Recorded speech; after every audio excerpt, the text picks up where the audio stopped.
வணக்கம். நான் உங்கள் 500 ரூபாய் பேசுகிறேன். ஞாபகம் இருக்கா? மொய்யா வாழ்ந்துகிட்டு இருந்த என்ன பொய்யாவே மாத்திட்டீங்கல்ல. உங்களுக்கு திறமை பத்தல, என்னை தூக்கி சுவிஸ் வங்கியில் வைத்திருந்தால் நானும் சேஃப், நீங்களும் சேஃப். ஒரு ட்ரஸ்ட் ஆரம்பித்து ஒரு போலி கணக்கு காட்டியிருந்தா நீங்களும் சேஃப், நானும் சேஃப். இன்னைக்கு என்ன நாளா சுத்தி கடலை எல்லாம் போட்டு போட்டோ எடுத்து Facebookல போடுற, ட்விட்டர்ல போடுற 500 ரூபாயா நான் அறிமுகமானப்ப எவ்வளவு ராஜ மரியாதை. பாக்குறவள தொட்டு தொட்டு கும்பிட்டாண்டா. நெஞ்சுக்குள்ளே வச்சிருந்தான், வெளியே எடுக்க மாட்டான். ஐயோ கடவுளே வந்துருச்சுன்னு சொல்லி சொல்லி கும்பிட்டான். என்னுடைய வாழ்க்கை உங்களுக்கு சொல்லி தரும் பாடம் என்னன்னு உங்களுக்கு புரியுதா? இந்த உலகம் உங்களை தலையில் தூக்கி வைத்து கொண்டாடும். ஒரு நாள் உங்களை செல்லா காசை தூக்கி எரிஞ்சிரும். அலர்ட்டா இருக்கணும். என்ன பார்த்து கத்துக்கங்க.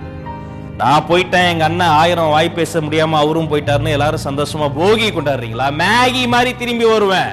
ஸ்டைலா, கெத்தா, புது பிரிண்டா, புது டிசைன்ல, புது கலர்ல வருவேன்.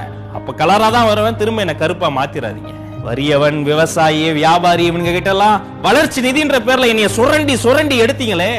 இடைத்தேர்தல் வரப்போது நான் எல்லாம் என்ன பண்ண போறீங்க? கண்டெய்னர்ல என்னைக்காவது நீங்க கடத்தப்பட்டிருக்கீங்களா?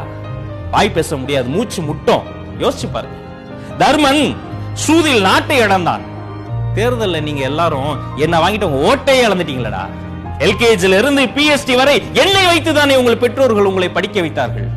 படிக்க வைத்த பெற்றோர்களை முதியோர்கள் அனுப்பிட்டீங்க.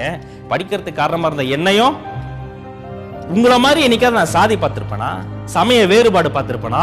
உயர்ந்தவன் தாழ்ந்தவன், ஆண் பெண் பாகுபாடு வேறுபாடு எதுவுமே பார்த்ததில்லடா. உன்னை விட ரொம்ப யோக்கியமானவனா, உன்னை விட ரொம்ப வெள்ளையான மனசு எனக்கு இருக்கு.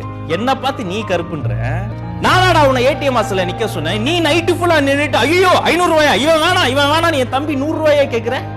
என்ன பண்ணுவான் பாவம்? டே நைட்டா வேலை பார்த்து அவன் வாய் பேச முடியாம டயர்டாகி தூங்கிட்டு இருக்கிறான். 100 ரூபா அவன் கூட பரவாயில்ல.